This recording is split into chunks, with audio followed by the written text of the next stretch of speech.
ሰላም ጤና ይስጥልን እጅጉን የተወደዳችሁና የተከበራችሁ የአዲስ ስፖርት ቤተሰቦቻችን እንደምን አላችሁልን? ከእናንተው ከሆነው ከአዲስ ስፖርት የዩቲዩብ ቻናላችን አዳዲስ ስፖርታዊ ጉዳዮችን ልናካፍላችሁ እነሆ ዛሬም በድጋሚ ተገናኘን። ስለምታደምጡን፣ ስለምትከታተሉን ቆይታችሁን ከኛ ጋርም ስላደረጋችሁ እጅጉን ከልብ አድርገን ነው የምናመሰግነው። በዛሬ ፕሮግራማችን የተለያዩ ስፖርታዊ ጉዳዮችን ወደ እናንተ እያደረስን ቆይታን የምናደርግ ይሆናል። ከነዚህ መካከል ትልልቆቹን የአውሮፓ ክለቦች የተመለከቱ እጅግ በርከት ያሉ ስፖርታዊ ጉዳዮችን ዛሬም ወደ እናንተ እያደረስን ቆይታን የምናደርግ ነው የሚሆነው። እስከ ፕሮግራማችን ፍጻሜ ድረስ ከኛ ጋር አብራችሁ እንድትቆዩ በአክብሮት ጋብዛለሁ። የተለያዩ ስፖርታዊ ጉዳዮችን ወደ እናንተ ስናደርስ በተለይ ደግሞ ዛሬ ተወዳጁ የእንግሊዝ ፕሪምየር ሊግ የ25ኛው ሳምንት ተጠባቂ ጨዋታዎች ዛሬ ይደረጋሉ። ዛሬ ከሚደረጉት ጨዋታዎች መካከል በተለይ ቀን 9 ሰዓት ከ30 ሲል በኦልድ ትራፎርድ ስቴዲየም ማንቸስተር ዩናይትድ እና ቶተንሃም የሚያደርጉት ጨዋታ እጅጉን በጉጉት ይጠበቃል። አርሰናል ዛሬ ነው ጨዋታውን የሚያደርገው ከሰንደርላንድ። ከዛ ውጪ ደግሞ እንዲሁ ቼልሲም ዛሬ መርሃ ግብሩን ያደርጋል። በርከት ያሉ ጨዋታዎች ይኖራሉ። የእነሱን የጨዋታ ጥቅሞችም ወደ እናንተ እያደረስን ቆይታን የምናደርግ ነው የሚሆነው። እናንተ ብቻ እስከ ፕሮግራማችን ፍጻሜ ከኛ ጋር አብራችሁ ቆዩ። ከመሸጋገሪያ በኋላ በድጋሚ ተመልሰን እንመጣለን። ፉአድ ባህሩ የዛሬውን ፕሮግራም እየመራው ከእናንተ ጋር ቆይታን አደርጋለሁ። የቡድኖቻችሁን የውጤት ግምቶቻችሁን ኮሜንት ቦክስ ላይ ልታጋሩን ትችላላችሁ። እስከ ፕሮግራማችን ፍጻሜ አብራችሁኝ ቆዩ። ከመሸጋገሪያ በኋላ በድጋሚ ተመልሰን እንገናኛለን።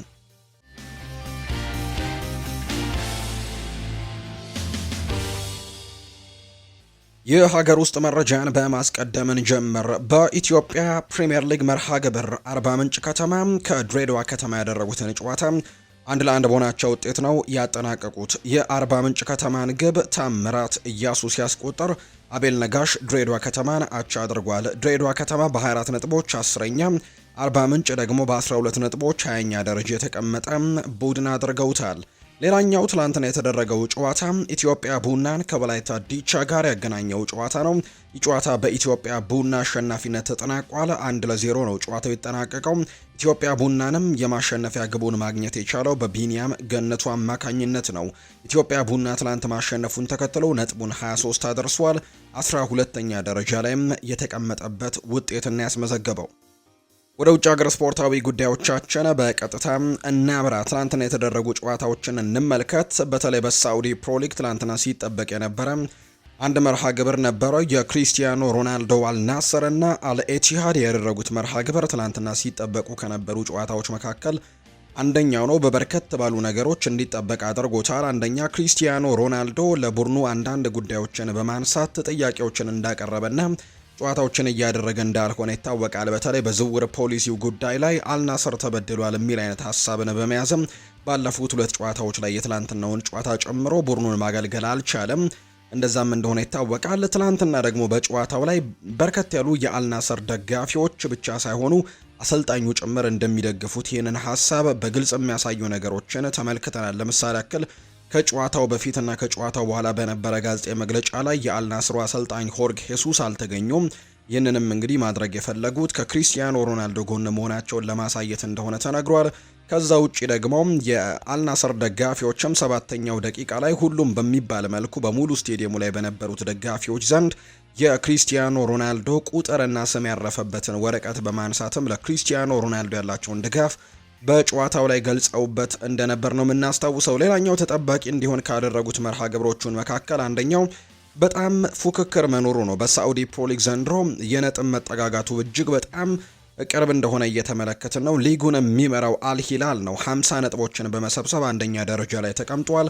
አልናስር የትላንትናውን ጨዋታ አሸንፏል እና ማሸነፉን ተከትሎ በአንድ ነጥብ ብቻ ዝቅ ብሎ 49 ነጥቦችን በመሰብሰብ ሁለተኛ ደረጃ ላይ መቀመጡም ትልቅ ፉክክር እንዳለው ያሳያል። ሌላኛው አልአህሊም 47 ነጥቦችን በመሰብሰብ ሶስተኛ ነው እና በአንደኛውና በሶስተኛው እንኳን መካከል ያለው የነጥብ ልዩነት 3 መሆኑ በሳዑዲ ፕሮ ሊግ ያለው ከፍተኛ ፉክክርም የትላንትናውን ጨዋታ እንዲጠበቅ አድርጎታል።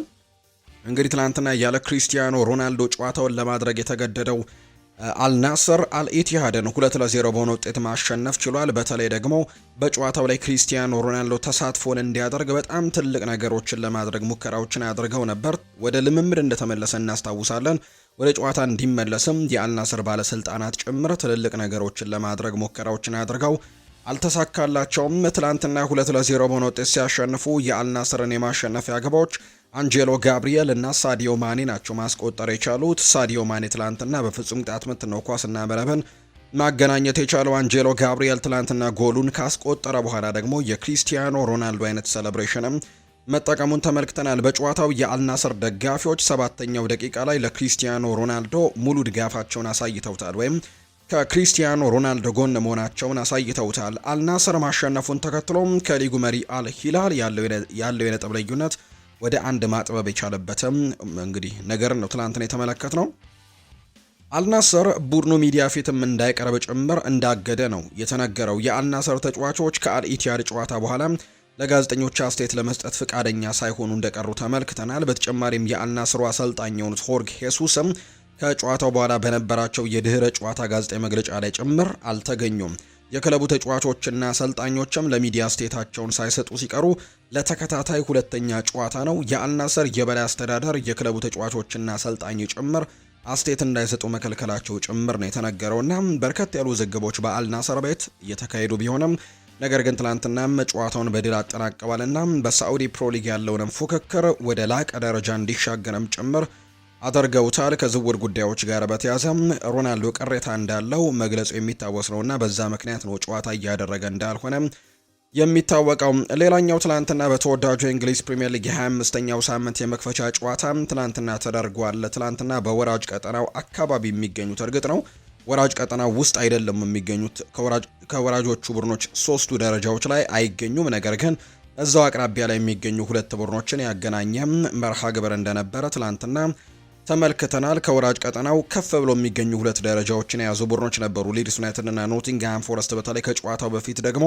ተመሳሳይ 26 ነጥቦችን የሰበሰቡ ቡድኖች እንደሆኑ ተመልክተን ነበር። በተለይ ኖቲንግሃም ፎረስት ያለፉትን ደግሞ 4 ጨዋታዎች ምንም አይነት ሽንፈት ያልገጠመው ቡድን ነው። ከአራቱ ጨዋታዎች ሁለቱን በድል ሲያጠናቀቅ ሁለቱን ባቻ ውጤት ያጠናቀቀ ቡድን እንደነበር እናስታውሳለን። በተለይ አሰልጣኝ ሾን ዳይች ከመጡ በኋላ መጠነኛ ለውጦችን ማድረግ መቻሉን እየተመለከትን ነበር። በአንጻሩ ሊድስ ዩናይትድ በተለይ ለትልልቆቹ ቡድኖች ፈተና የሆነ ቡድን እንደነበር እናስታውሳለን። ባለፈው ሳምንት በ24ኛው ሳምንት ግን በአርሰናል 4-0 በሆነ ውጤት መሸነፉንም እንዲሁ የምናስታውሰው ነው። የትላንትናው ጨዋታ እንዲጠበቅ ካደረጉት ጉዳዮች መካከል አንደኛው ግን ሁለቱም ላለመውረድ የሚታገሉበት አይነት ደረጃ ላይ መሆናቸው የትላንትናው ጨዋታ እንዲጠበቅ አድርጎት ነበር። ኤላንድ ሮድ ላይ የተደረገ መርሃ ግብር ነው። ጨዋታውንም ባለሜዳው ሊድስ ዩናይትድ ኖቲንግሃም ፎረስትን 3-1 በሆነ ውጤት በማሸነፍ ነው ጨዋታውን ያጠናቀቀው። 26ኛው ደቂቃ ላይ ቦግል፣ 30ኛው ደቂቃ ላይ ደግሞ ኖህ ኦኮፎር ግቦቹን አስቆጥረው 2-0 በሆነ ውጤት እየመሩ የመጀመሪያውን 45 አጠናቀቁ ሊድስ ዩናይትዶች። በአንጻሩ ዶሚኒክ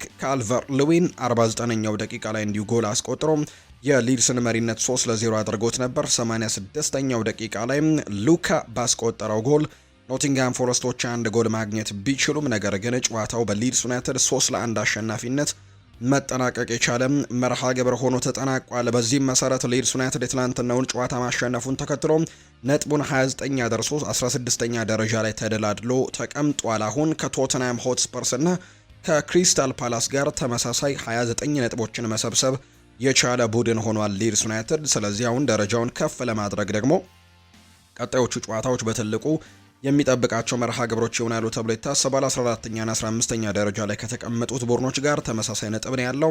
በአንጻሩ ከብራይተን ደግሞ ከነሱ ከፍ ብሎ የሚገኘው ቡድን ነው። እሱም 31 ነጥቦችን የያዙትና ትልቅ ፉክክር አሁንም ደረጃቸውን ለማሻሻል ሊያደርጉ እንደሚችሉ የሚያሳዩ አይነት ውጤቶችን ነው ትላንትና ያመጡት። ሊድስ ዩናይትድ ኖቲንግሃም ፎረስትን 3-1 በሆነ ውጤት ማሸነፍ ችሏል። በሌሎች ሊጎችም ትናንትና ጨዋታዎች ተደርገዋል። ሜትስ ሊልን ከሊል ጋር 0-0 ሲለያዩ ኡኒያን በርሊን ከአይንትራክ ፍራንክፈርት 1-1፣ ቬሮና እና ፒየትሳም 0-0 በሆነ ውጤት ትናንትና ጨዋታቸውን ያጠናቀቁባቸው መርሃ ግብሮች ነበሩ።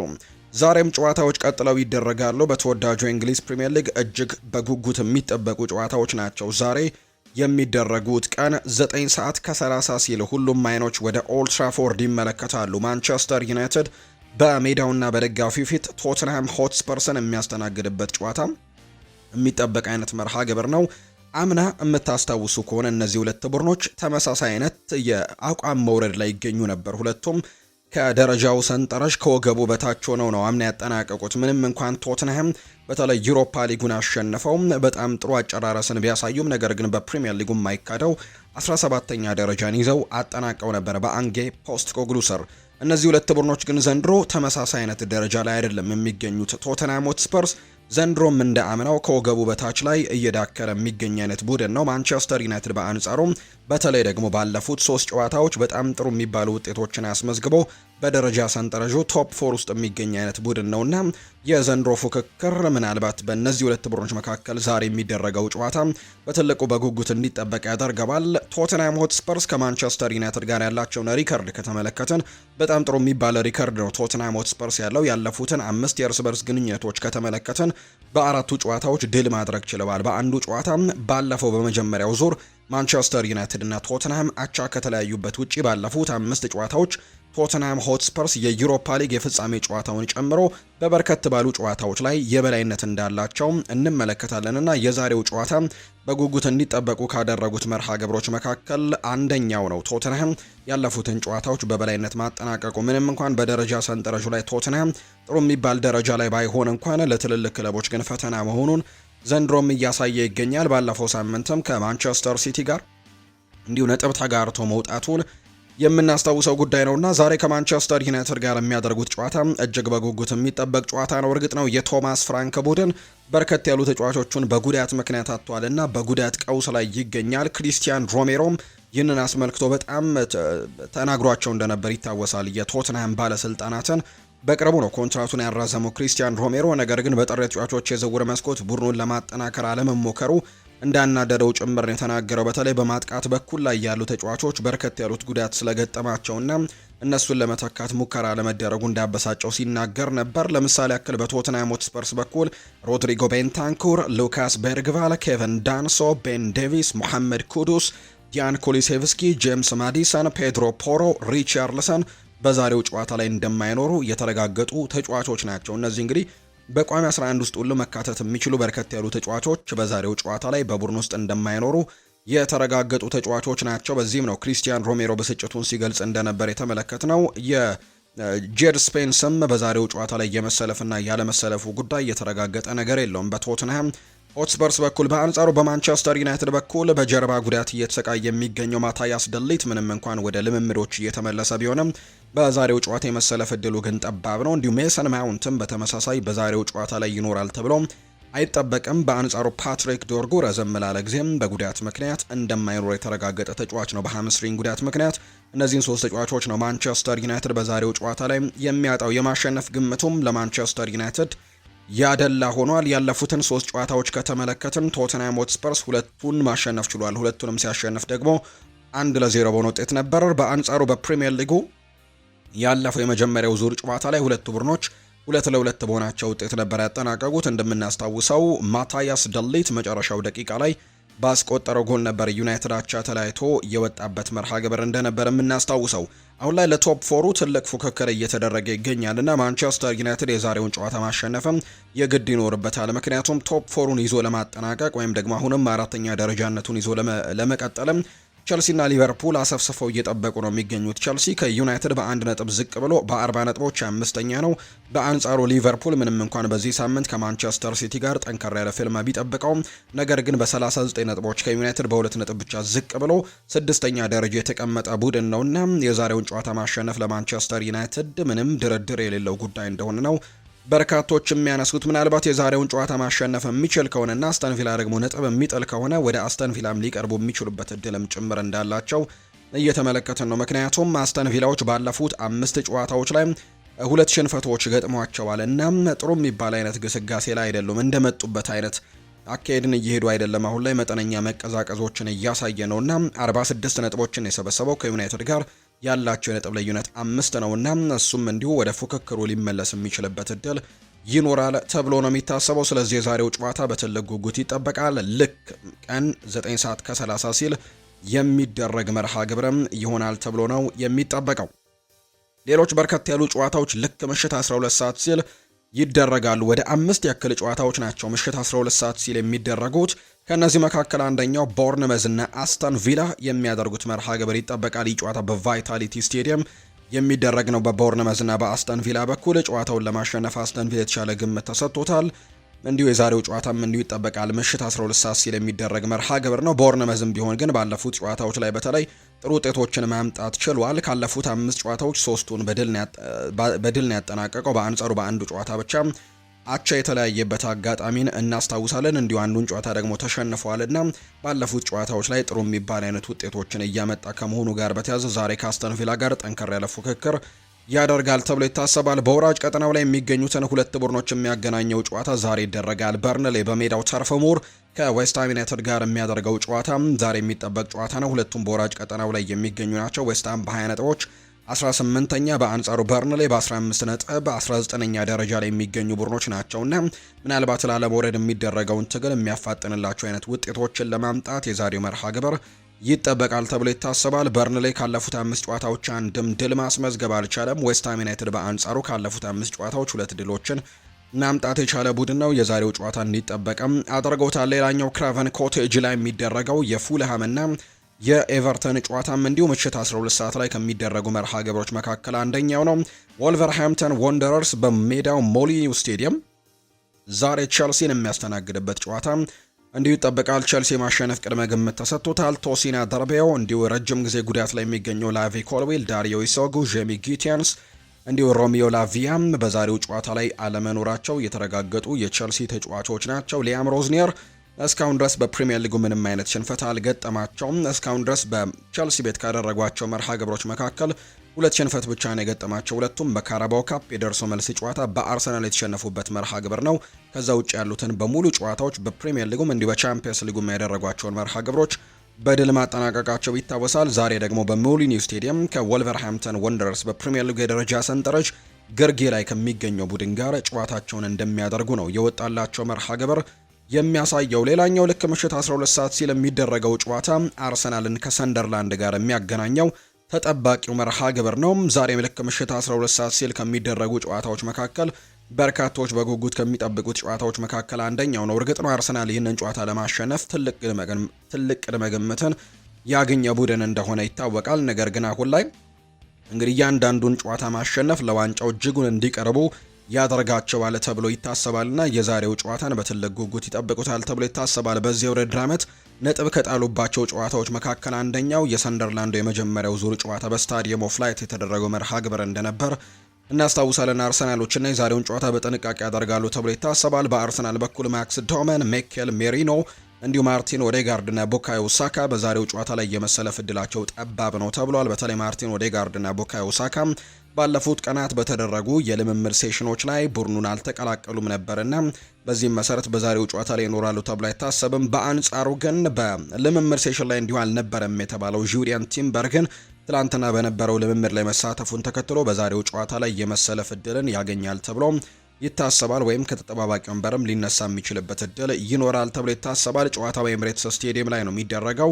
ባሮት ደግሞ ይህንን ጨዋታ በመሃል ዳኝነት ይመሩታል ተብሎ ይታሰባል። ያለፉትን የእርስ በርስ ግንኙነቶቻቸውን ከተመለከትን አርሰናል ፍጹም የበላይነት አለው። የዚህ የውድድር ዓመት የመጀመሪያው ዙር ጨዋታን አድርገው 2-2 ማጠናቀቃቸው ይታወሳል። ከዛ በፊት ግን ያደረጉት መርሃ ግብር 2021 ላይ የተደረገ መርሃ ግብር ነው። ከ5 ዓመታት በፊት የተደረገ ጨዋታ እንደነበር እናስታውሳለን። ያኔ አርሰናል ሰንደርላንድን 5-1 አሸንፎ ነበር። ከዛ በፊት ደግሞ የተደረገው በፕሪሚየር ሊግ ለመጨረሻ ጊዜ ደግሞ የተገናኙት ከዚህ ውድድር ዓመት በፊት በ2017 ነበር። ያኔም አርሰናል 2-0 በሆነ ውጤት ማሸነፉን እናስታውሳለን። አርሰናል ያለፈውን ሳምንት በማሸነፍ ወደ ድል መመለሳቸው ይታወሳል። ከዚህ በፊት ያደረጉትን 3 መርሃ ግብሮች ነጥብ ጥለውበት እንደነበር እናስታውሳለን። ነገር ግን ባለፈው ሳምንት ባደረጉት መርሃ ግብር ሊድስ ዩናይትድን 4-0 በሆነ ውጤት በማሸነፍ ወደ ድላቸው ተመልሰዋል። የዛሬው ጨዋታ እጅግ በትልቅ ጉጉት ይጠበቃል። በተለይ ለዋንጫ ፉክክሩና ለዋንጫውም ወደፊት ለመራመድም የዛሬው ጨዋታ በትልቅ ጉጉት እንዲጠበቅ ያደርገዋል። ይህ ጨዋታ ምሽት 12 ሰዓት ላይ የሚደረግ ነው። ሌላኛው በተወዳጁ የእንግሊዝ ፕሪምየር ሊግ ዛሬ በ25ኛው ሳምንት የመጨረሻው መርሃ ግብር ዛሬ ከሚደረጉት ጨዋታዎች መካከል ልክ ምሽት 2 ሰዓት ከ30 ሲል የሚደረገው ኒውካስል ዩናይትድ በሜዳው ሴንት ጄምስስ ፓርክ ስቴዲየም ብሬንትፈርድን የሚያስተናግድበት ጨዋታ በጉጉት የሚጠበቀው ሌላኛው ጨዋታ ነው። ኒውካስል እንደ አምናናው እንደ ካቻምናው ጥሩ ውጤቶችን እያመጣ አይገኝም። በአውሮፓ ቻምፒየንስ ሊግ የሚያሳትፈውን ደረጃ ይዘው የሚያጠናቀቅ አይነት ቡድን እንደሆነ ይታወቃል። አምናም በዛው ደረጃ ላይ ይዞ እንዳጠናቀቀ የምናስታውሰው ነው። ነገር ግን ዘንድሮ ያንን ደረጃ ይዞ ለማጠናቀቅ እጅግ በጣም ዳገት እንደሆነበት እየተመለከተ ነው። የኤዲሃው ቡድን ባለፉት 2 ጨዋታዎችም በተከታታይ ሽንፈት የገጠመው ቡድን እንደሆነ ይታወቃል። ዛሬ እንግዲህ 11ኛ ደረጃ ላይ ተቀምጦ 33 ነጥቦችን ሰብስቦ ነው ዛሬ ጨዋታውን የሚያደርገው። በተለይ ደግሞ ከብሬንትፈርድ ጋር የሚደረግ መርሃ ግብር ነውና ብሬንትፈርድ ዘንድሮ ጥሩ የሚባል ግስጋሴዎችን እያደረጉ ከሚገኙ ቡድኖች መካከል አንደኛው ነው። 7ኛ ደረጃ ላይ ተቀምጧል 36 ነጥቦችን ሰብስቦ። ምናልባት የዛሬውን ጨዋታ ማሸነፍ ግን ደረጃቸውን በትልቁ ለማሻሻልም እድሎችን ይሰጣቸዋል ተብሎ ይታሰባል። እስከ 7ኛ ደረጃ እስካለው ቡድን ድረስ የ3 ነጥብ ልዩነት ነው ያለው ኒውካስል ዩናይትድ መሃልና የዛሬውን ጨዋታ ማሸነፍ በትልቁ ደረጃቸውን እንዲያሻሽሉ ሊረዳቸው ይችላል ተብሎ ይታሰባል። የዛሬው ጨዋታ ልክ ምሽት 2 ሰዓት ከ30 ሲል የሚደረግ መርሃ ግብር ነው። በሌሎች ሊጎችም ጨዋታዎች ቀጥለው ይደረጋሉ። በስፓኒሽ ላሊጋ ራዮ ቫይካኖ እና ሪያል ኦቪዬዶ ጨዋታቸውን ያደርጋሉ። ባርሴሎና በሜዳው ካምፕ ኑ ልክ ምሽት 12 ሰዓት ከሩብ ሲል ከማዮርካ ጋር ጨዋታውን ያደርጋል። ሲቪያ በሜዳው ራሞን ሳንቼስ ፒዥዋን ከዢሮና ጋር የሚያደርጉት ጨዋታ ዛሬ የሚጠበቅ ነው። ሪያል ሶሴዳድ እና ኤልቼ ደግሞ ልክ ምሽት 5 ሰዓት ሲል ነው መርሃ ግብራቸውን የሚያደርጉት። በጣሊያን ሴሪኤ ዛሬ 2 ጨዋታዎች ናቸው የሚደረጉት። ጄንዋና ናፖሊ ምሽት 2 ሰዓት ላይ ጨዋታቸውን ያደርጋሉ። ፊዮረንቲና ከቶሪኖ ምሽት 4 ሰዓት ከ45 ላይ ዛሬ የሚደረጉ መርሃ ግብሮች ናቸው። በጀርመን ቡንደስሊጋ ፍራይበርግ ከቨርደር ብሬመን፣ ሄዲንሃም ከሃምበርግ፣ ማይንስ ከኦግስበርግ፣ ሴምት ፓውሊ ከስቱትጋርት፣ ቮልስበርግ ከዶርትመንድ፣ ቦሩሲያ ሞንቸግላድባ ከባየር ሌቨርኩዘን ዛሬ የሚያደርጓቸው የጀርመን ቡንደስሊጋ ጨዋታዎች ናቸው። በፍሬንች ሊጓን ሎንስ እና ሬንስ፣ ብሬሽት እና ሎሪዮ፣ ናንተስ እና ሊዮን ዛሬ በፍሬንች ሊጓን ጨዋታቸውን እንደሚያደርጉ ነው የወጣላቸው መርሃ ግብር የሚያሳየው። አሁን ደግሞ ክለቦችን የተመለከቱ ስፖርታዊ ጉዳዮችን ወደ እናንተ እናደርስ። አርሰናልን የተመለከቱ መረጃዎችን በማስቀደም ነው የምንጀምረው። የአርሰናል የወሩ ምርጥ ተጫዋች ይፋ ተደርጓል። የፕሪሚየር ሊጉ መሪ የሰሜን ለንደኑ ክለብ አርሰናል የጥር ወር ምርጥ ተጫዋቻቸውን ይፋ አድርገዋል። በዚህ መሰረትም ስዊድናዊው የፊት መስመር አጥቂ የሆነው ቪክተር ዮኬሬሽ የወሩ ምርጥ ተጫዋች በመባል በአብላጫ ድምፅ እንደተመረጠ ነው የተመለከትነው። ቪክተር ዮኬሬሽ ከተሰጠው ድምፅም መካከል 48 በመቶ የሚሆነውን ድምጽ ያገኘው እሱ ነው። በዚህም ቪክተር ዮኬሬሽ ለመጀመሪያ ጊዜ የአርሰናል የወሩ ተጫዋች ወይም የወሩ ምርጥ ተጫዋች ሽልማትን ማሸነፍ መቻሉ ተመልክተናል። ይህም ደግሞ ለተጫዋቹ ትልቅ መነሳሳትን ሊሰጠው እንደሚችል ይታመናል። በዚህ ወርም የተለያዩ ጎሎችን በአውሮፓ ቻምፒየንስ ሊግም በፕሪሚየር ሊጉም ባለፈው ሊድስ ዩናይትድ ላይ ጎል ማስቆጠሩን እናስታውሳለንና ትልቅ መነሳሳትን ሊሰጠው እንደሚችል በርካቶች ያምናሉ። የጥር ወር ተጫዋቹ የወሩ ደግሞ ምርጥ ተጫዋች ተብሎ መሸለሙም ትልቅ መነሳሳትን ሊሰጠው እንደሚችል ነው የሚነገረው። የሰንደርላንዱ አሰልጣኝ የሆኑት ሬጂስ ሌብሪስ ከዛሬው የኤምሬትስ ጨዋታ በፊት ስለ አርሰናል አንዳንድ ጉዳዮችን አንስተዋል። አርሰናሎችን ስንገጥም ምርጥ ብቃታችን ላይ መሆን የግድ ይኖርብናል ሲልም ጭምር ነው የተናገረው። ማንም ቡድን ከአርሰናል ጋር ሲጫወት በምርጥ ብቃት መጫወት ካልቻለም ተጋጣሚ ቡድን እንዴት መቅጣት እንዳለባቸው የሚያውቁ የፕሪሚየር ሊግ ቡድኖች መካከል ቀዳሚው ነው ብለውታል። አርሰናልን እንዴት መቅጣት እንደሚችሉ ጠንቅቀው ያውቃሉ። አርሰናሎች ምርጥ አሰልጣኝ ያላቸው እጅግ ጥራት ያላቸው ተጫዋቾች ነው በቡድን ውስጥ የሚገኙት። በዚህ ሊግም ሆነ በአውሮፓ ደግሞ ትልቅ ልምድ ያላቸው ተጫዋቾች ናቸው።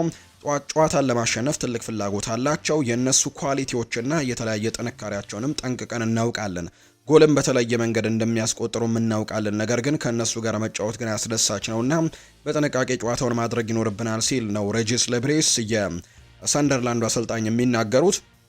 እነሱ በከፍተኛ ደረጃ እየተጫወቱ የሚገኙ ናቸው እና ምናልባትም በአውሮፓ ውስጥ ካሉ ምርጥ ቡድኖች አንደኛው ነው ዛሬ የምንገጥመው። ከባድ ተጋጣሚ ነው፣ ነገር ግን አስደሳች ፈተና ለኛ ይሆናል። የተቻለንን ሁሉ እናደርጋለን። ይህ በትክክል እኛ ምን ማድረግ እንደምንፈልግም የምናሳይበት ጨዋታ ነው። ለማሸነፍ ከባድ ቢሆንም ሜዳ ላይ ግን የምንችለውን ሁሉ ለማድረግም ጠንክረን እንሰራለን ሲልም ጭምር ነው የተናገረው ሬጂስ ሌብሪስ። በአርሰናል እና በማንቸስተር ሲቲ መካከል በሁለቱ ቡድኖች መካከል ያለው ልዩነት ምንድን ነው ተብለውም ተጠይቀው ነበር። ሬጂስ ሌብሪስም ምላሻቸውን ሰጥተዋል። እኔ በሁለቱ ቡድኖች መካከል ያስተዋልኩት በጥቂት ቃላት ልገልጸው የምችለው አርሰናል በትክክል በጣም ቀጥተኛና ክሊኒካል ናቸው። ከሲቲ ይለያሉ ብዬ የማስበው አርሰናል በረጃጅም ክሮሶችም ሆነ በአጫጭር ፓሶች የሚጫወት የጎል ምንጫቸው በተለያየ መንገድ ያደረገ ቡድን ነውና የተለያዩ አይነት መንገዶች ላይ ጎሎችን ለማግኘት የሚጥሩ አይነት ቡድን ናቸው። በዚህም ነው ከሲቲ የሚለዩት ሲልም ጭምር ነው ሬጂስ ሌብሪስ የተናገረው። ዛሬ ከሰንደርላንድ ጋር አርሰናል ጨዋታ እንዳለው የሚታወቀውና የሰንደርላንዱ አሰልጣኝ ናቸው ይህንን ሀሳብ የተናገሩት። ሌላኛው የአርቴታን ሀሳብን በስፋት እናነሳዋለን። ከዛ ቀደም ብለን ግን ኢማኑኤል ኤቦዬ የቀድሞው የአርሰናሉ ተጫዋች ለአርሰናሉ አለቃ ሚኬል አርቴታ አንድ መልእክት ልኳል። ኤብሪቼ ኢዜ ተጨማሪ ደቂቃዎች እንዲያገኝም ነው ያሳሰበው ለአሰልጣኝ ሚኬል አርቴታ። ኤብሪቼ ኢዜን በደንብ አውቀዋለሁ። ወጣት እያለም አርሰናል መጫወት ይፈልግ ነበር። ለክሪስታል ፓላስ ሲጫወት እንኳን የአርሰናል ደጋፊ እንደሆነ ይታወቃል። ሁልጊዜም ስለ አርሰናል ያስብ እንደነበርም ያስታውቃል። ስለዚህም ወደ አርሰናል መምጣቱ በጣም ደስተኛ አድርጎታል። ነገር ግን ችግሩ በየሳምንቱ መጨረሻ መጫወትን የለመደ መሆኑ ነው። በሜዳ ላይ በቂ ጊዜ እንደሌለው ማየት እንችላለን። እንደ ተጫዋች ያ ክፍል በጣም ከባድ ፉክክር ያለበት ቦታ እንደሆነ ጠንቅቄ ያውቃለሁ ብሏል ኢማኑኤል ኤቦዬ። አርቴታ እሱን ብዙ መጠቀም እንዳለበት ነው የማስበው።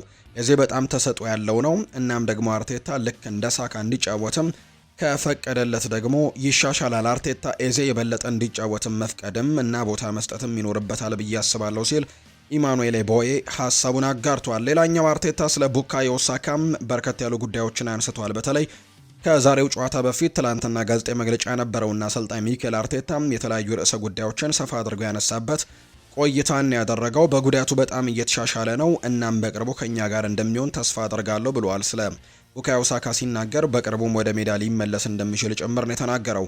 ሌላኛው ስለ ኦዴጋርድና ቲምበርም እንዲሁ ጥያቄ ቀርቦለት ነበር። ከጉዳት ጋር በተያያዘ እነዚህ ተጫዋቾች ሰሞኑን ስማቸው ሲነሳ እንደነበር እናስታውሳለን። ማርቲን ኦዴጋርድ ለመመለስ የቀናት ጉዳይ ብቻ ነው የሚሆነው። ጁሪያን ቲምበር ደግሞ አሁን ላይ ደህና ነው ሲልም ጭምር ተናግሯል አሰልጣኝ ሚኬል አርቴታ። ስለ ሌላኛው ጉዳት ላይ ስለሚገኘው ማክስ ዶሜንም ጥያቄ ቀርቦለት ነበር። እስካሁን ከኛ ጋር ልምምድ አልሰራም፣ ስለዚህም ለመመለስ ጥቂት ሳምንታትን ይወስድበታል ብዬም አስባለሁ ሲልም ነው የተናገረው አሰልጣኝ ሚኬል አርቴታ ነው ይህንን ሀሳብ የሰጠው። አርቴታ ስለ ሰንደርላንድም እንዲሁ ጥያቄ ቀርቦለት ምላሹን አጋርቷል። በጣም አስቸጋሪ ተጋጣሚ እንደሆኑ እናውቃለን። እናም ይህንን ለማሸነፍና ከአሁኑ ቦታችንን የተሻለ ቦታ ላይ ለመድረስ ደግሞ ሌላ እድል እናገኛለን። ጨዋታውን የማሸነፍም እየተዘጋጀን እንገኛለን ሲል ነው አርቴታ ስለ ሰንደርላንድ ተጠይቆ ምላሹን ያጋራው። ሌላኛው አርቴታ የሰጠው ሀሳብ የፍጻሜውን ጨዋታ ላይ መድረስም እጅግ በጣም ጉልበት ይሰጠናል። ከቼልሲ ጋር ትልቅ ጨዋታ ነበረን፣ እሱን ደግሞ በሚገርም ጉልበትም አሸንፈናል። እኔም የምንፈልገው ይህንን ነው። እናም ለደጋፊዎች ትልቅ ደስታንም መስጠት ችለናል ሲልም ጭምር ተናግሯል። አሁን ላይ ወደሚቀጥለው ጨዋታ ማተኮርም ይኖርብናል ሲልም ጭምር ነው የተናገረው። አሰልጣኙ ነው ይህንን ሀሳብ አርቴታ የሰጠው። ሰንደርላንድ እጅግ በጣም ተወዳዳሪ ቡድን ሲሆን እጅግ በጣም ጥሩ አሰልጣኝም አላቸው። ልዩ ተጫዋቾች ያለው ቡድን ነው። ምን ማድረግ እንደሚፈልጉ ግልጽ የሆነ ዓላማ ያላቸው ቡድን ናቸው ብሏል። አርቴታም ስለ ሰንደርላንድ ሲናገር ምን እንደምንጠብቅም እናውቃለን። እናም አጥጋቢ ውጤትም ዛሬ ማምጣት ይኖርብናል ሲልም ጭምር ነው አርቴታ የሚናገረው። ስለ ሚኬል ሜሪኖም ተጠይቆ ነበር። ከባድ ጉዳት ደርሶበታል። እሱ ለቡድኑ ልዩ ጠቀሜታ ቢኖረውም ለብዙ ወራት ግን አሁን ላይ ከቡድኑ መራቁ በጣም አሳዝኖኛል። እሱን መደገፍና ከቡድኑ ጋር ያለውን ግንኙነት ማስቀጠል ግን ይኖርብናል። አሁን ላይ እሱን መደገፍ ነው የሚኖርብን ሲልም አርቴታ ይናገራል። ለተጫዋቾቹም ሆነ ለአሰልጣኙ ለቡድኑም ብዙ ነገሮችን ማቅረብና በመካከላችንም በጥሩ ሁኔታ ተጋግዘን መቆየት ይኖርብናል ብሏል። ስለ ዳቪድ ራያም ሲናገር እሱ ለኛ በጣም በወጥነት እየሰራ ያለ ምርጥ ተጫዋቻችን ነው። በዚህ ውድድር ዘመን ብቃቱን ወደ ሌላ ደረጃም አሻግሮታል። በወጥነትና በጽናትም የሚታወቅ ሲሆን በቡድናችን ውስጥም ቁልፍ ተጫዋች መሆኑን እያስመሰከረ ነው ብሏል። ስለ ራያ ሲናገር አሰልጣኝ ሚኬል አርቴታ ከቅድመ ውድድር ዝግጅት መጀመሪያ ጀምሮ የፕሪሚየር ሊጉን ዋንጫ ለማሸነፍ አቅደን እየሰራን ነው ብሏል። አሰልጣኙ ጨምሮ ሲናገር ካይ ሃቨርትስንም በተመለከተ አንዳንድ ጉዳዮችን አንስቷል። እሱ እዚህ ተመልሶ በማግኘታችን በጣም ደስተኞች ነን፣ ምክንያቱም ለቡድኑ ሙሉ በሙሉ የተለየ ነገር እየሰጠ ነው። እናም ከጉዳቱ በኋላ ያሳየው ብቃትም አስደናቂ ነው። ስለዚህም ይሄ በጣም ጥሩ ነገር ነው ሲልም ነው የተናገረው አርቴታ። አርሰናል ሁለተኛውን ከፍተኛ የጎል አስቆጣሪና በጣም ጥቂት ጎሎች የተቆጠረበት ክለብ ነው በዚህ የውድድር ዓመት። በዚህ የጨዋታ በትክክለኛው መንገድ ላይ ያሸነፉ ነው ወይ ተብሎም አርቴታ ጥያቄ ቀርቦለት ለሳምንታዊ ጨዋታ የምንዘጋጀው እንዲህ ነው፣ ለእያንዳንዱ ተጋጣሚ የተለየ ነው የምንዘጋጀው፣ በጣም ከባድ ጨዋታዎችን እናስተናግዳለን፣ እናም እነሱን መጋፈጥም የግድ ይኖርብናል። ለበርካታ ወራትም በዚህ ላይ እየሰራን ነበር፣ ይህንን ማድረግ መቀጠልም ይኖርብናል። በእያንዳንዱ ጨዋታም በዚህ መንፈስና ቁርጠኝነት መጫወት ያለብን ይመስለኛል። ያንን ካደረግን ብዙ ጨዋታዎችን የማሸነፍ ትልቅ እድል ይኖረናል ሲልም እንዲሁ ሀሳቡን ሰጥቷል ሚኬል አርቴታ። በመጨረሻ ማድረግ ባለብህ ነገር ላይ ማተኮር ነው ያለብህ። በየቀኑ የተሻለ ለመሆን መሞከር ብቻ ነው ያለብን። በግንቦት ወር ደግሞ ማን የተሻለ ደረጃ ላይ እንደሆነ እንመለከታለን ሲልም ጭምር ተናግሯል አሰልጣኝ ሚኬል አርቴታ። ሳንድሮ ቶናሊ በአውሮፓ ቻምፒየንስ ሊግ ለመጫወት ኒውካስልን ለመልቀቅ ዝግጁ ነው ተብሏል። የተጫዋች ወኪል የኤዲሃው ቡድን ለአውሮፓ ውድድሮች ብቁ ካልሆነ በክረምቱ ሊለቅ እንደሚችል ፍንጭ ሰጥቷል። አርሰናል የተጫዋቹን ሁኔታ እየተከታተለ የሚገኝ ቡድን እንደሆነ ይታወቃል። ኒውካስል ዩናይትድ ምናልባት በአውሮፓ ቻምፒየንስ ሊግ የሚያሳትፈውን ቦታ ይዞ ማጠናቀቅ የማይችል ከሆነ ሳንድሮ ቶናሊ ከክለቡ እንደሚለቅ ፍንጭ እንደሰጠና ወኪሉም ጭምር ድርድሮችን ለማድረግ ዝግጁ እንደሆነ ጭምር የሚያሳዩ ዘገባዎች ናቸው አሁን ላይ እየወጡ የሚገኙት። አርሰናልን ከተቀላቀልክ ጀምሮ አሪፍ እንቅስቃሴ ያደረክበት ጨዋታ የትኛው ነው ተብሎ ዊሊያም ሳሊባ ጥያቄ ቀርቦለት ነበር። ከቼልሲ ጋር ከሜዳ ውጭ ያደረግነው ጨዋታ የመጀመሪያ ውድድር ዓመቴ ላይ ሲልም ጭምር ነው የተናገረው። እንዲሁ ጥሩ ትዝታዬ 8 ወይም 9 ዓመት እያለው የአርሰናል ማሊያን ያገኘውበት ቀን ነበር ሲል ዊሊያም ሳሊባ ጨምሮ ሀሳቡን ሰጥቷል። የማንቸስተር ዩናይትድ ጉዳዮችን ደግሞ ወደ እናንተ እናደርስ። ሴኔ ላመንስ ይናገራል። በማንቸስተር ዩናይትድ ውስጥ መሆን የተለየ ነው ብለዋል። ሴኔ ላመንስ በሬስቶራንት ውስጥ እንኳን ሰዎች ፎቶ ለመነሳት ያስቆሙሃል። በቀድሞ ክለቤ በአመት ውስጥ 5 የሚሆኑ ሰዎች ብቻ ነበር የሚያስቆሙኝ። በማንቸስተር ዩናይትድ ግን በሳምንት ውስጥ ወደ 500 የሚጠጉ ሰዎች ያስቆሙኛል ብለዋል። ይህ ደግሞ ለዚህ ክለብ ያለህን ሁሉ ወይም ሙሉ አቅምህን እንድትሰጥም ያደርግሃል። ምን ያክል በሰው ተወዳጅ እንደሆንክም የሚያሳይ ነው ሲልም ጭምር ነው ሴኔ ላሜንስ የሚናገረው። ማጓየር ይናገራል። ሃሪ ማጓየር እንደ ቡድን በዚህ ውስጥ የሚገኙ ወጣት ተከላካዮች ከጆኒ ኢቫንስ ጋር ተጨማሪ ስራዎችን መስራታቸው ይበልጥ እንደሚጠቅማቸው ነው ሀሳቡን የሰጠው። መደበኛ የልምምድ መርሃ ግብሮችን ከጨረሰን በኋላ ሌኒ ዮሮና አይደን ሄቨን ተጨማሪ ልምምዶችን ከጆኒ ኢቫንስ ጋር ሲሰሩ ተመልክቻለሁ። ልክ እንደርሱ በትልቅ መድረክ ለሚጫወቱ ወጣቶች ደግሞ አንዳንድ ጊዜ መላመድ ያስፈልጋቸዋል። ትልቅ አቅም ያላቸው ወይም ላላቸው እነዚህ ወጣት ተጫዋቾች ወይም ተከላካዮች ከጆኒ ኢቫንስ እና ከጆናታን ውድጌት ብዙ ነገሮችን ለመሻሻል መስራታቸው ጥሩ እድል ይመስለኛል። ወደፊትም ትልቅ ደረጃ ላይ እንዲደርሱ እነዚህ ልምድን ያካበቱ ሰዎች በደንብ ትምህርቶችን እንደሚሰጧቸው ተስፋ አደርጋለሁ ሲልም ጭምር ነው ሃሪ ማጓየር የሚናገረው። ጋሪ ኔቨል እንደ ተንታኝ ሆኖ ሲናገር ካሴሜሮን መመልከት በማንቸስተር ዩናይትድ የእግር ኳስ ተጫዋችነት ዘመኑ የመጨረሻ ቀናት ማለት እግሮቹ መስራት ማቆማቸውን ወይም አቅም ማጣታቸውን የተረዳበት ጊዜ እንዳስታወሰው ነው የገለጸው። የካሴሜሮ ባለቤትና ማሪያና ግን ባለቤቷን በመከላከል ከሪያል ማድሪድ ጋር ያሸነፋቸውን 5 የቻምፒየንስ ሊግ ዋንጫዎችን ጨምሮ ሌሎችም የሚያስቀኑ ስኬቶችን የሚያሳይ ምስል በኢንስታግራም ገጿ ላይ ለጥፋለች። ይሁን እንጂ ሩበን አሞሪም ቴንሃግን ከተኩ ከጥቂት ወራት በኋላ ሁኔታው ወዲያውኑ አልተሻሻለም ነበር። በክረምት ወቅት ካሴሜሮ ከቡድኑ ርቆ በነበረበት ጊዜ ሩበን አሞሪም አማካዩ አሁንም የፕሪሚየር ሊግ አካላዊ ፍላጎቶችና ከፍተኛ የጨዋታ ግፊትን መቋቋም ስለመቻሉ ጥርጣሬ ነበራቸው አሰልጣኝ ሩበን አሞሪም ጭምር። ከጊዜ በኋላ ግን ሩበን አሞሪም ከካሴሜሮ ጋር ለመላመድ የዩናይትድ የፕሬሲንግ አደረጃጀትን ቀየሩት። 3-4-2-1 አስተላለፋቸው ተጋጣሚ ከላይ ሆኖ ተጭኖ የመጫወት ኃላፊነትን ለክንፍ ተከላካዮቹ ሰጡ። ይህም ሆኖ ግን ባለፈው ክረምት ተገቢ የዝውውር ጥያቄ ቢቀርብ ኖሮ አሞሪም ካሴሜሮን ለመሸጥ ግን ወደ ኋላ እንደማይል ነበር የሚታወሰው። ዩናይትድ የካርሎስ ባሌባን ዝውውር እንደ አማራጭም ይዞት እንደነበር እናስታውሳለን። ነገር ግን ባለፈው ጥቅምት ወር ብራይተን ላይ 4-2 ድል ከተቀናጁ በኋላ አሰልጣኙ ካሴሜሮን በትክክለኛ አመለካከትና በትጋት በመስራት የአንድን ተጫዋች ዕጣ ፈንታ እንዴት መቀየር እንደሚቻል ለጠቅላላው ቡድኑ እንደ አርአያ አድርገው ወይም እንደ ምሳሌ አድርገው የሚጠቅሱት አይነት ተጫዋች ሆኖ ብቅ ማለት ጀመረ። ከዛ ጨዋታ ጀምሮ ለማንቸስተር ዩናይትድ የሚያሳያቸው አቋሞች በጣም በትልቁ የሚነሱ ናቸውና ሁሌም አሰልጣኝ ሩበን አሞሪም በመልበሻ ክፍል ውስጥ ካሴሜሮን ምሳሌ አድርገው ይናገሩት ነበር። ምን ያክል ራሳችሁን የምታሻሽሉ ከሆነ በቡድኑ ላይ ለውጦችን ማምጣት እንደምትችሉ፣ በቋሚነት መሰለፍ እንደምትችሉ ከካሴሜሮ ተማሩ የሚል አይነት ሀሳብን ሩበን አሞሪም ይሰጥ ነበርና ካሴሜሮ በጣም ጥሩ ጊዜያቶችን እያሳለፈ እንደሆነ ይታወቃል። በክረምቱ ግን ከማንቸስተር ዩናይትድ ጋር እንደሚለያይ የተረጋገጠ ጉዳይ ነው። በጥር የዝውውር መስኮት ማንቸስተር ዩናይትድ ሊያስፈርመው አቅዶ የነበረውና ስሙ ያልተጠቀሰው አማካይ ዊልፍሬድ እንዲዲ እንደነበር ይፋ ተደርጓል።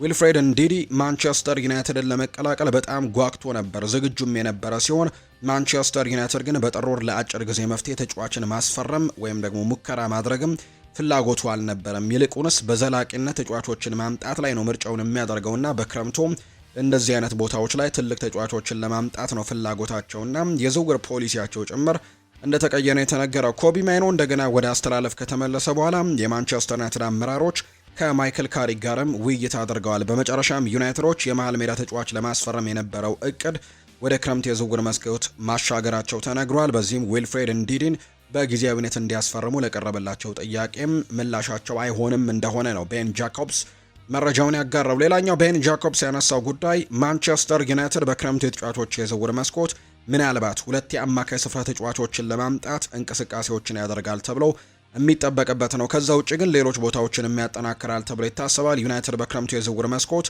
2 ትልልቅ ስም ያላቸው አማካዮችን፣ የግራ መስመር ተከላካይ ወይም ደግሞ የግራ ከም ተጫዋች፣ ምናልባትም አንድ አጥቂ ለማስፈረምም በገበያው ላይ ይንቀሳቀሳሉ ተብሎ ይታመናል። ዩናይትድ ተጫዋቾችን ለማስፈረም ከ200 ሚሊዮን ፓውንድ በላይ ለማውጣትም ዝግጁ እንደሆኑ የተነገረው። ለቻምፒየንስ ሊግ በተለይ ማለፍ የሚችሉ ከሆነ ከዚህ የበለጠ ገንዘብም ወጪ ይደረጋል ተብሎ ይታሰባል። ቡድኑን ለማጠናከርና በክረምት በትልቁ በጉጉት የሚጠበቅ አይነት ዝውውሮችን ያደርጋሉ ተብሎ ይታሰባል። በአማካይ ስፍራ ላይ ከዚህ በፊትም በተደጋጋሚ የተነሳ ጉዳይ ነው። ዩናይትድ ከካርሎስ ባሌባ ከብራይተኑ ተጫዋች፣ ከኖቲንግሃም ፎረስቱ ኤሊየት አንደርሰን፣ እንዲሁ ደግሞ ከክሪስታል ፓላስ አደም ዋርተን፣ ከወልቨርሃምፕተን ወንደረርሱ ጃኦ ጎሜዝ እና ከሌሎችም ተጫዋቾች ጋር ስሙ ይነሳል። ምናልባት ግን በክንፍ አጥቂነት ሊመለከቷቸው ከሚችሏቸው ተጫዋቾች መካከል አንደኛው ግን አንቶኒ ጎርደን ነው የሚሉ ስሞች ቤን ጃኮብስ ይፋ አድርጓል። ለግራ ክንፉ እንደ አማራጭ የሚመለከቱት አይነት ተጫዋች አድርገው እያነሱት ነው። እርግጥ ነው አርሰናልም ይህንን ተጫዋች እንደሚፈልገው ይነገራል። ሊቨርፑልም የዚህ ተጫዋች የቀደመ ፈላጊው ነው። ማንቸስተር ዩናይትድም አንቶኒ ጎርደንን እጅጉን ያደንቁታል፣ ለግራ ክንፉም እንደ አማራጭ ይመለከቱታል ብለዋል ቤን ጃኮብስ ባወጣው መረጃ። የሳዑዲ ፕሮ ሊግ ሮናልዶ ምናልባት በክረምቱ ቢለቅባቸው እንኳን ሌሎች ተጫዋቾችን ለማስፈረም ጥረቶችን እያደረጉ ነው። ሮናልዶ የሳዑዲ የህዝብ ኢንቨስትመንት ፈንድ ላይ ቅሬታውን የገለጸ ሲሆን በሌሎች ክለቦችም ያደላል፣ እንዲሁም አልናስርን ለማጠናከር ፍቃደኛ አይደሉም በሚል እምነት እንዳለው ነው የተነገረው። በሌላ በኩል በማንቸስተር ዩናይትድ ቤት አምበሉ ብሩኖ ማብቂያው እንግዲህ በሌለው የአሰልጣኝ ለውጥና ሁከትም በመሰላቸቱ በሲዝኑ መጨረሻ ምናልባት ከክለቡ መልቀቅ ይፈልጋል የሚል እምነት ያላቸው በርካታ አካላት እንዳሉ ይነገራል። ምናልባት አሁን ላይ ወደ ውጤት መረጋጋት እየመጡ ካልሆነ በስተቀር በቡድኑ ላይ ግን አለመረጋጋቶች፣ በአሰልጣኞች ቶሎ ለውጦችም እንዳልተደሰተ አምበሉ ብሩኖ ይነገራልና በዚህ ምክንያት ምናልባት በክረምቱ ላይ ሊለቅ እንደሚችል እየተነገረ ነው። እናም የሳዑዲ ምንጮች ሌሎች ትልልቅ ተጫዋቾችም እየለቀቁ በመሆኑ በክረምቱ በርካታ ታዋቂ ተጫዋቾችን ወደ ሳዑዲ ለማምጣት ሙከራዎችን ያደርጋሉ። ሙሐመድ ሳላም፣ ብሩኖ ፈርናንዴዝ ቁጥር 1 ምርጫዎች ናቸው። በተለይም ሳላም የተጫዋች እንግዲህ ለማምጣትም ትልቅ ሚና ይኖራቸዋል ተብሎ እንደሚታሰብ ነው እየተገለጸ የሚገኘውና ይህንን ተጫዋች ለማምጣት ሙከራዎችን ያደርጋሉ። ብሩኖም ጭምር ተጫዋቹን ለማስፈረምም እንቅስቃሴዎችን ሳዑዲዎች እንደሚያደርጉ የሚያሳዩ ዘገባዎች ናቸው በትልቁ እየወጡ የሚገኙት። ሊቨርፑልን የተመለከቱ መረጃዎችን ወደ እናንተ እናገራችሁ። ቨርጂል ቫን ዳይክ በሚቀጥለው ሲዝን ሊቨርፑል በቻምፒየንስ ሊግ መጫወት ያስፈልገው እንደሆነ ጥያቄ ቀርቦለት ምላሹን ሰጥቷል። 100% ብሏል። ምክንያቱም በቻምፒየንስ ሊግ መጫወት ነው የምንፈልገው፣ ሌሎች መጫወትም የሚፈልጉ በርከት ያሉ ተጫዋቾች እንዳሉም ጠንቅቅ ያውቃለሁ። ወደ ኮንትራት የመጨረሻ አመት ላይም ደግሞ ስደርስ የቻምፒየንስ ሊግ እግር ኳስን መጫወት ይኖርብኛል። ስለዚህም ይህንን ነገር ለመጋፈጥም ጠንክረን እየሰራን እንገኛለን እና ሁሉም የቡድኑ ተጫዋቾችም ይህንን ቦታ ለማሳካትም ጠንክረን እየሰራን ነው። አጨራረሳችን ምናልባት በጥሩ ሁኔታ ሊጠናቀቅ ይችላል። በአውሮፓ ቻምፒየንስ ሊግ ውድድር ላይ ያለን፣ ኤፍኤ ካፕ ላይም እንገኛለን እና ምናልባት አጨራረሳችን ሊያመር ይችላል ሲል ነው ቨርጂል ቫን ዳይክ እየተናገረም የሚገኘው። ከዛ ውጭ ግን በአውሮፓ ቻምፒየንስ ሊግ ቦታን ይዞ ማጠናቀቅ ግን ምርጫ አይደለም ግዴታ ነው ሲልም ጭምር ነው ቨርጂል ቫን ዳይክ እየተናገረ የሚገኘውና በሚቀጥለው ሲዝን በቻምፒየንስ ሊግ መጫወት እንፈልጋለን ሲልም ነው የተናገረው ቨርጂል ቫን ዳይክ። ኢብራሂማ ኮናቴ በድጋሚ ለሪያል ማድሪድ እንደ አማራጭ ሆኖ እንደቀረበ የሚያሳዩ መረጃዎች እየወጡ ነው። በቅርቡ ስለ ሁኔታውም ለመጠየቅም አናግረውታል ተብሏል። በተለይም ደግሞ ሪያል ማድሪዶች ለማስፈረም ሲጠብቁት የነበሯቸው 2 ከኮንትራት ነጻ የሆኑ ተጫዋቾች እዛው በክለባቸው የቆዩ ተጫዋቾች ያሉ፣ እንዲሁም ወደ ሌሎች ክለቦችም ይዘዋወራሉ። ከነዚህ መካከል አንደኛው ማርክ ጉሂ ነው። ይህንን ተጫዋች በነጻ ለማስፈረም ጥረቶችን ሲያደርጉ ነበር። ነገር ግን ተጫዋቹ ማንቸስተር ሲቲን ተቀላቅሏል። ከዛ ውጭ ደግሞ ሌላኛው የባየር ሚኒኩ ዳዮት ኦፓሚካኖንም ከኮንትራት ነጻ ሲሆን ለማስፈረምም ጥረት ያደርጋሉ ተብሎ ሲጠበቅ ነበር። ነገር ግን ዳዮት ኦፓሚካኖም ቢሆን በባየር ሚኒክ ኮንትራቱን አራዝሞ መቆየትን ምርጫውን አድርጓልና ሪያል ማድሪዶች ከኢብራሂማ ኮናቴ ዝውውር ራሳቸውን አግልለው የነበረ ቢሆንም በተለይም ተጫዋቹ በዚህ የውድድር ዓመት እያሳየ ከሚገኘው መጥፎ የሚባል ወይም ደግሞ ጥሩ ካልሆነ የውድድር ዓመት ከምናውቀው ኢብራሂማ ኮናቴ የተወሰኑ በተለይ አንዳንድ ጨዋታዎች ላይ ግልጽ የሚባሉ ጥፋቶችን ሲሰራ ተመልክተነዋልና በዚህ ምክንያት ቅሬታዎች ይቀርቡበት ነበር። በዚህ መሰረትም ባሳየው ጥሩ ባልሆነ አቋም ምክንያት ሪያል ማድሪድ ከዚህ ዝውውር ራሱን አውጥቶ እንደነበር እናስታውሳለን። ምናልባት ግን አሁን ላይ ማቴዎ ሞሬቶ እንዳጋራው ከሆነ አሁንም በድጋሚ ምርጫ ሊያደርጉት እንደሚችሉ የሚያሳዩ ዘገባዎች ናቸው የወጡት በሊቨርፑል በኩል። ማንቸስተር ሲቲን ደግሞ እንመልከት። ሊድስ ዩናይትድ ጄምስ ትራፎርድን በክረምቱ የዝውውር መስኮት በቅርበት እየተከታተሉት ነው። ጄምስ ትራፎርድ ወደ ኢቲያድ በድጋሚ ከተቀላቀለ በኋላ ውስን እድሎችን ብቻ በማግኘቱ ደስተኛ አይደለም። ማንቸስተር ሲቲ ግብ ጠባቂውን ለመልቀቅ ከወሰነ ሊድስ ዩናይትድ ከቶተንሃም ከአስተን ቪላና ከኒውካስል ዩናይትድ ጋር ፉክክር አድርጎ ይህንን ተጫዋች ለማምጣትም ፍላጎቱን ሊያሳይ እንደሚችል ነው የተነገረው። ሊቨርፑል ምርጥ አሰልጣኝ ያለው አስደናቂ ቡድን ነው ብሏል ፔፕ ጓርዲዮላ። የማንቸስተር ሲቲው አሰልጣኝ ፔፕ ጓርዲዮላ የእሁዱ ተጋጣሚያቸው ሊቨርፑል አሁንም ምርጥ ቡድን ነው በማለት ነው ሀሳባቸውን የሚናገሩት። ሊቨርፑል አሁንም አስደናቂ ቡድንና ምርጥ አሰልጣኝ ያላቸው ያሉት ጓርዲዮላ ያለምንም ጥርጥር ምርጥ ቡድን እንደሆኑም ቀጥለዋል ሲልም የተናገረው።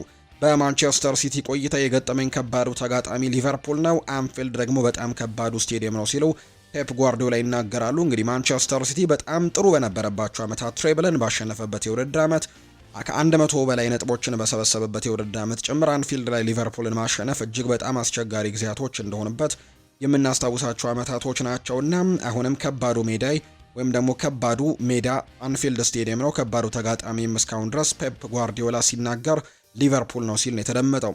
ፔፕ ጓርዲዮላ በማንቸስተር ሲቲ 115 ክሶች ላይም ሀሳቡን ሰጥቷል። መፍትሄው በእኔ እጅ አይደለም፣ ስለዚህ መጠበቅ ይኖርብናል ነው ያለው። ጆን ስቶንስ ወደ ማንቸስተር ሲቲ ልምምድም መመለሱን ፔፕ ጓርዲዮላም እንዲሁ አረጋግጧል። ሌላኛው ፔፕ ያነሳው በርናርዶ ሲልቫ ከሊቨርፑል አስቀድሞ በልምምዱ ላይ ይገመገማል፣ ሩበን ዲያስ ግን ለሊቨርፑል ጨዋታ ለመጫወት ዝግጁ ነው ሲልም ነው የተናገረው ፔፕ ጓርዲዮላ። ሌላኛው ጓርዲዮላ ያነሳው ኤርሊንግ ሃላንድ የዓለማችን ምርጡ አጥቂ ነው ብሎ ሲልም ጭምር ነው ሀሳቡን የሰጠው።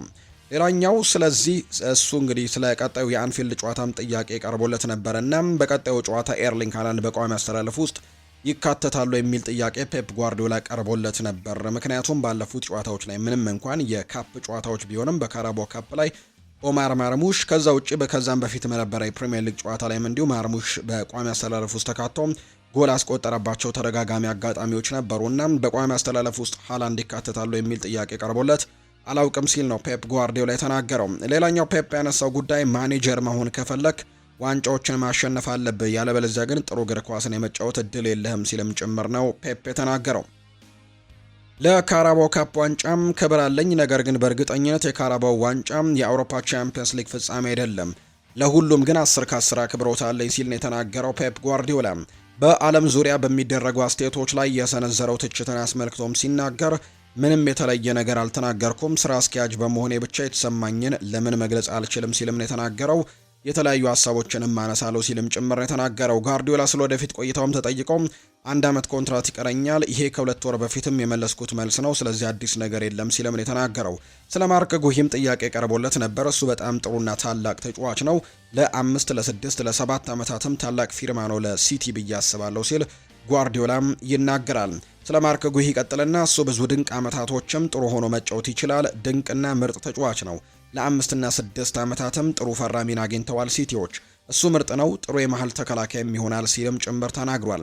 ስለ ካራባው ካፕ ፍጻሜ ላይ ማርክ ጉሂ አለመጫወቱም ጥያቄዎች ቀርበውለት ነበር። ለፔፕ ህጎች፣ ደንቦች እንደሆኑ አውቃለሁ፣ ነገር ግን ያንን ተረድቻለሁ፣ ነገር ግን ለምን አንቷን ሴሜኖ መጫወት እንደሚችልና ማርክ ጉሂ ደግሞ መጫወት እንደማይችል ግን በጭራሽ ሊገባኝ አልቻለም ሲልም ጭምር ነው ጓርዲዮላ ጨምሮ የሚናገረው። ስለ ሮያን ሸርኪም ተጠይቆ ምላሹን ሰጥቷል። በክህሎትና በጥበብ ደረጃ እንዲሁም በስብዕና እሱ ሁሉንም የሚያሟላ ተጫዋች ነው። ሁሉም ሰው ከቀን ወደ ቀን ማየት ይቻላል፣ እሱ በከፍተኛ ደረጃ ላይ ያለ ተጫዋች ነው ሲልም ነው የተናገረው። ፔፕ ጓርዲዮላም ስለ ሮያን ሸርኪ ሀሳቡን ሲያጋራ አንቷን ሴሜኒዮም ሀሳቡን ሰጥቷል። ወደ ማንቸስተር ሲቲ ስመጣ ፔፕ ጓርዲዮላ መጀመሪያ የተናገረኝ ነገር ዝም ብለህ የራስን ጨዋታ ተጫወት ብቻ ነው። በነጻነት ተጫወት፣ ችሎታህን አሳይ፣ እንዲሁ ደግሞ ሹት አድርግ፣ ኳስም ድሪብል አድርግ፣ ላንተ ትክክል መስሎ የታየህን ማንኛውንም ነገር ማድረግ ትችላለህ ሲል ነው ፔፕ ጓርዲዮላ ለአንቷን ሴሜኒዮ ሲፈርም የነገረው። ቸልሲን የተመለከቱ መረጃዎችን እናንሳም። ትራዎሬ ማርክ ኮሬያን ይቅርታ ጠይቆታል።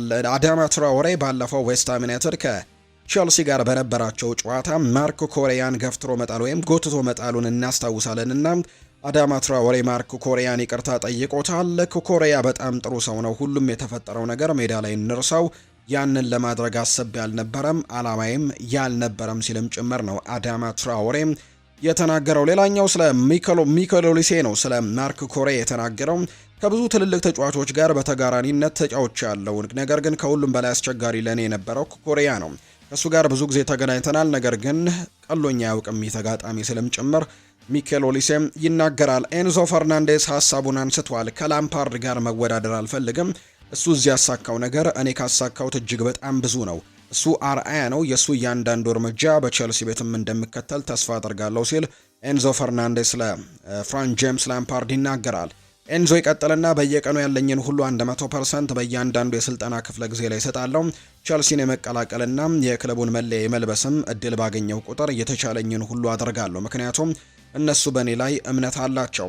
ይህን ነገር በሜዳ ላይም ልመልስላቸው ፈልጋለሁ። አሁን ጥሩ እየሰራሁ እንደሆነም ይሰማኛል። ሁልጊዜም ፍቅራቸውን የሚያሳዩኝ የቼልሲ ደጋፊዎችንም ማመስገን እፈልጋለሁ። ከእነሱ ጋር በጣም እንደቀረብኩም ይሰማኛል ሲልም ጭምር ነው የተናገረው። ሀሳቡን የሰጠው ደግሞ ኤንዞ ፈርናንዴዝ ነው። ኢኤስፒኤን ላይ ማሳራ አርጀንቲናዊው ጋዜጠኛ እንዳለው ከሆነ ቼልሲዎች ሁሊያን አልቫሬዝን ለማስፈረም በጸጥታ እየገፉ ይገኛሉ። በሁለቱም ወገኖች ውይይቶች እየተደረጉ እንዳለ ነው ጋዜጠኛው ይፋ ያደረገውና ቼልሲዎች ድምጻቸውን አጥፍተው ይህንን ተጫዋች ለማስፈረም እንቅስቃሴዎችን እንደጀመሩ የሚያሳዩ ዘገባዎች ናቸው እየወጡ የሚገኙት። የሪያል ማድሪድ ጉዳዮችን እናንሳ። ሮድሪጎ ጉዌሽ በቀኝ እግሩ ላይ ጉዳት እንዳስተናገደ ተረጋገጠ። ጉዳቱም ለ10 ቀናት ከሜዳ እንደሚያረቀው ይፋ ተደርጓል። በተለይ በነገው ጨዋታ ላይ በቋሚ አስተላለፍ ውስጥ የቪኒሲዮስ ጁኒየር አለመኖርን ተከትሎ ያንን ቦታ ሸፍኖ ይጫወታል ተብሎ እድሉም ይሰጠዋል ተብሎ ታስቦ ነበር። ነገር ግን ለ10 ቀናት ከሜዳ የሚያረቅ ጉዳት እንደገጠመው ነው በሕክምና ምርመራ የተረጋገጠው። ትሬንት አሌክዛንደር አርኖልድ አሁን ላይ 100% ሙሉ ለሙሉ ለጨዋታ ዝግጁ ነው። ሪያል ማድሪድ ተጫዋቹ በከፍተኛ ደረጃ ላይ እንዲያገግም ያደረገበት መንገድ አሁንም ተጫዋቹን ሙሉ ለሙሉ ከጉዳት ነፃ እንዲሆን አድርጎታል ብሏል ማርካም ባወጣው መረጃ ላይ። ከቤሊንግሃም ጋር ብዙ ጊዜ እስማማለሁ ብሏል ፍራንኮ ማስታንቱ ነው። ስፓኒሽኛ ብዙ አይናገርም፣ እኔም እንግሊዘኛ አልናገርም፣ ስለዚህም ረጃጅም ንግግሮች አይኖረንም። ነገር ግን በጣም ወደዋለሁ። እናም ሪያል ማድሪድ ከደረስኩኝ ጀምሮ ብዙ ረድቶኛል። በእንግሊዘኛ የሚናገረውን ቃላቶች ሁሉ አይገቡኝም። እኔ በስፓኒሽ የምናገረው ቃላቶች ሁሉ እሱ አይረዳኝም። ነገር ግን ከሌሎች ተጫዋቾች ይበልጥ እንቀራረባለን። ሜዳ ላይ ያለው ስሜት ሁሉንም ነገር ያብራራል ብዬ አስባለሁ ሲልም ጭምር ነው ፍራንኮ ማስታንቱኖ። ሜዳ ላይ ጥሩ ኬሚስትሪ እንዳለን አስባለሁ ሲልም ነው የተናገረው ፍራንኮ ማስታንቱኖ። ካማቪንጋ ወደ መሃል ሜዳው ይመለሳል ተብሏል። ኤድዋርዶ ካማቪንጋ የግራ ተከላካይ ሆኖ የተጫወተበት ጊዜ አጭር ነበርና ይህንን ያመጣው ደግሞ አልቫሮ ፈርናንዴስ ካሬራስ በቤኔፊካው ጨዋታ ላይ ያሳየው ደካማ ብቃት፣ የሜንዲ ተደጋጋሚ ጉዳትና ፋረን ጋርሲያ ወደ እንግሊዝ ፕሪሚየር ሊግ የመዞር እድልን የመሳሰሉ ተከታታይ ሁኔታዎች ውጤቶች ነበር። አሁን ግን ወደ ቦታ የመመለሱ ነገር አይቀሬ እንደሆነ ነው ሆሴ ፌሊክስ ዲያዝ መረጃውን እያጋራ የሚገኘው። ካርሎ አንቸሎቲ ፌዴሪኮ ቫልቬርዴን እንዴት እንደሚናደር ያውቅ ነበር። እናም እንዲህ ይለው ነበር፣ ፌዴ በዚህ ሲዝን ቢያንስ 10 ጎሎችን ካስቆጠረ የአሰልጣኝ ፍቃዴን እቀዳለሁ ሲል ተናግሯል። ፌዴሪኮ ቫልቬርዴ ፈተናውን ተቀብሎ በሲዝኑ 12 ድንቅ ጎሎችን ያስቆጠረ ሲሆን ከዚያ ጊዜ ጀምሮ ደግሞ የተለያዩ ነገሮችም ስሞችም ወጥተውለታል። ቫልቬርዴ አሁን ላይ ተወዳጁ የቤርናቢው ስቴዲየም ተመልሶ የእውነተኛው የዩራጓይ ምስል መመለስ ያለበት ሰዓት ነው ተብሎ እንደሚታመን ነው ቶማስ ሮስኔሮ የሚናገረው። የዲያሪዮ አሱ ዘጋቢ ደከመኝ ሰለቸኝ የማይለው ተጫዋችን ፌዴሪኮ ቫልቬርዴ ቡድኑ አሁን ካለበትም አስተሳሰብ ርቆ ወደሚታይበትም አስፈሪ ጎዳና መግፋትም ከሚችሉ ተጫዋቾች መካከል አንደኛው እንደሆነ ነው ቶማስ ሮንሴሮ የተናገረው የዲያሪዮ አሱ ዘጋቢ። ምንም እንኳን ትልቅ ዋጋ ቢኖረውም የዳኒ ካርቫሃል ኮንትራት ግን በጁን ወር ሊጠናቀቅ እጅጉን ተቃርቧል። ነገር ግን እስካሁን የተጫዋቹ የወደፊት እጣ ፈንታ አልተወሰነም። ምክንያቱም ዳኒ ካርቫሃል በተደጋጋሚ እየደረሰበት ያለው ጉዳትና ከአካል ሁኔታ ጋርም የተያዙ የሚነሱበት ችግሮች ሪያል ማድሪድ ኮንትራቱን ለማደስ ጥርጣሬዎች እንዲሰማው አድርጓል። በተለይም በ2024 የጅማት መቀደድ ከዚያም በኋላ ደግሞ በዚህ ዓመት የጉልበት ጉዳትም የካልፍ ኢንጁሪም እንዳጋጠመው የሚታወስ ነው። ሆኖም ግን ዳኒ ካርቫሃል በሪያል ማድሪድ ቤት መቀጠል እንደሚፈልግ ክለቡን እየጠየቀ ሲሆን አስተዳደሩ በዚህ ሰዓት የካርቫሃልን ጥያቄ ከቡድኑ ተቋም ጋር አውርቶም መልስ እንደሚሰጠው ነው የተነገረው። ይህም ደግሞ ሪያል ማድሪድ የሌጀንዱን ኮንትራት ለማደስ ቢስማማ እንኳን ማንኛውም ውሳኔ የሚወሰነው በጋራ ስምምነት እንጂ በክለቡ ባህላዊ እድሳት አይደለም። ምክንያቱም ዳኒ 30 ዓመት ስላለፈው ክለቡ በሚሰጠው እንጂ እሱ በሚፈልገው ኮንትራት መፈረም አይችልም። ይህም ካልሆነ ግን ተጫዋቹ ሪያል ማድሪድን ሊገጥም በማይችል ክለብ ውስጥም ማለትም ከአውሮፓ ውጪም ላሉ እንደ አሜሪካ፣ ኳታር ወይም ሳዑዲ አረቢያ እንዲያቀና ሊፈቀድለት እንደሚችል ጭምር ነው ዘ አትሌቲክ መረጃውን ያጋራው። ዳኒ ካርቫሃል ከሪያል ማድሪድ ጋር ሊወዳደር የሚችል ክለብ መቀላቀል አይፈልግም። በ2024 አሜሪካ፣ ኳታር ወይም ሳዑዲ አረቢያ ቀጣዩ መዳረሻው ሊሆን እንደሚችሉ አምነዋል። በመርህ ደረጃ ይህ አሁንም የሱ ምርጫ ነው። ነገር ግን ይህንን የሚመርጠው በሪያል ማድሪድ መቀጠል ካልቻለ ብቻ እንደሆነ ነው ዘ አትሌቲክ መረጃውን ያጋራው። ቪኒሲዮስ ጁኒየር በአንቶኒዮ ፒንቶስ ቁጥጥር ስር ብቁ የአካል ብቃት ፕሮግራምን እያደረገ ነው። በሁለት ቢጫ ካርድ ከእሁዱ ጨዋታ ውጪ በሆኑ የአካል ብቃት እንቅስቃሴውን ለማሻሻልም ተጨማሪ ሳምንት ይሰጠዋል። የቪኒሲዮስ ግብ ደግሞ ከፍተኛ የአካል ብቃት ላይ ለመድረስ እና በሱ ደረጃ ላይ ለሚነሱ ማንኛቸውም ጥርጣሬዎችም ማስወገድ መቻል እንደሆነ ጭምር ነው ዲያሪዮ አስ መረጃውን ያጋራው። የኮፓ ዴልሬ ተጋጣሚዎች ታውቀዋል። በስፔን ኮፓ ዴልሬ ግማሽ ፍጻሜን የተቀላቀሉ ክለቦችም ግማሽ ፍጻሜን የሚቀላቀሉ ቡድኖችም ተለይተው ታውቀው ተጋጣሚያቸውን አውቀዋል። በዚህ መሰረትም 4 ቡድኖች ብቻ ናቸው አሁን በውድድሩ ላይ ቀሩት። አትሌቲኮ ማድሪድ ከባርሴሎና ጋር በግማሽ ፍጻሜው ይገናኛሉ። አትሌቲክ ቤልባኦ እና ሪያል ሶሴዳድም ደግሞ እርስ በርስ መደልደላቸውን ነው የተመለከት ነው።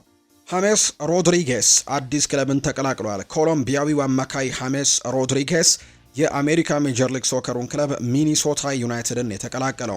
ሐሜስ ሮድሪጌስ ሚኒሶታ ዩናይትድን እስከ 2026 ሐምሌ ወር መቀላቀሉ ይፋ ተደርጓል። ሐሜስ ሮድሪጌስ በእግር ኳስ ሕይወቱ 13ኛ ክለቡ ሆኖ ነው አሁን ላይ እየተመዘገበውና በርከት ያሉ ክለቦችን ካካለሉ ተጫዋቾች መካከል አንደኛው ነው። ይኸውም ደግሞ 13ኛ ክለቡን መቀላቀሉ ነው ይፋ እየተደረገም የሚገኘው። የተወደዳችሁና የተከበራችሁ ቤተሰቦቻችን ለዛሬ ያዝንላችሁ አዳዲስ ስፖርታዊ ጉዳዮቻችን እነዚህን ይመስላሉ። ስላደመጣችሁን፣ ስለተከታተላችሁን፣ ቆይታችሁን ከኛ ጋርም ስላደረጋችሁ እጅጉን ከልብ አድርገን ነው የምናመሰግነው። ፉአድ ባህሩ የዛሬውን ፕሮግራም እየመራው ከእናንተ ጋር ቆይታን አድርጌያለሁ። በቀጣይ ፕሮግራሞቻችን ሌሎች ስፖርታዊ ጉዳዮችን፣ ሌሎች አዳዲስ መረጃዎችን አካተን በድጋሚ ተመልሰን የምንገናኝ ይሆናል። ስላደመጣችሁኝ፣ ስለተከታተላችሁኝ ቆይታችሁም ከኛ ጋር ስለነበር እጅግ ከልብ አድርገን እናመሰግናለን። በቀጣይ ፕሮግራሞቻችን በሚኖሩት የስፖርት ፕሮግራሞቻችን ሌሎች ስፖርታዊ ጉዳዮችን፣ ሌሎች አዳዲስ መረጃዎችን አካተን በድጋሚ ተመልሰን የምንገናኝ ይሆናል። ለዛሬ ግን ስላደመጣችሁኝ፣ ስለተከታተላችሁኝ ቆይታችሁም ከኛ ጋር ስለነበር ነው ከልብ አድርጌ የማመሰግነው። በቀጣይ ፕሮግራሞቻችን እንገናኛለን። እንዳይረሳ ዛሬ በጣም ተጠባቂ የሚባሉ የተወዳጁ የእንግሊዝ ፕሪሚየር ሊግ መርሃ ግብሮች ያሉ። ከነዚህ መካከል ልክ ቀን 9 ሰዓት ከ30 ሲል ማንቸስተር ዩናይትድ በሜዳውና በደጋፊው ፊት በኦልድ ትራፎርድ ስቴዲየም እንዲሁም ቶትናም ሆትስፐርስን የሚገጥምበት ጨዋታ ይጠበቃል። ከዛ ውጪ ልክ ምሽት 12 ሰዓት ሲል አርሰናልና ሰንደርላንድም የሚያደርጉት ጨዋታ አለ። ወልቨርሃምፕተን ወንደረርስ ከቼልሲ ጋር የሚያደርገው መርሃ ግብርም ዛሬ ከሚጠበቁ ጨዋታዎች መካከል ናቸውና እነዚህን መርሃ ግብሮች እንድትከታተሉ እንጋብዛለን። በነገው ጠዋት ፕሮግራማችን ደግሞ የእነዚህን የጨዋታ ውጤቶች ጨምረን ሌሎች ስፖርታዊ ጉዳዮችን ማካተን ሰፋ ያለ ፕሮግራምን ይዘንላችሁ እንመጣለን። ለዛሬ እዚህ ጋር እናበቃለን። መልካም ጊዜ፣ መልካም ቀን እንዲሆንላችሁ በአክብሮት ተመኘው። ፉአድ ባሩ ፕሮግራሙን ስመራ ከእናንተ ጋር ቆይታን አደረኩኝ። መልካም ጊዜ ይሁንላችሁ።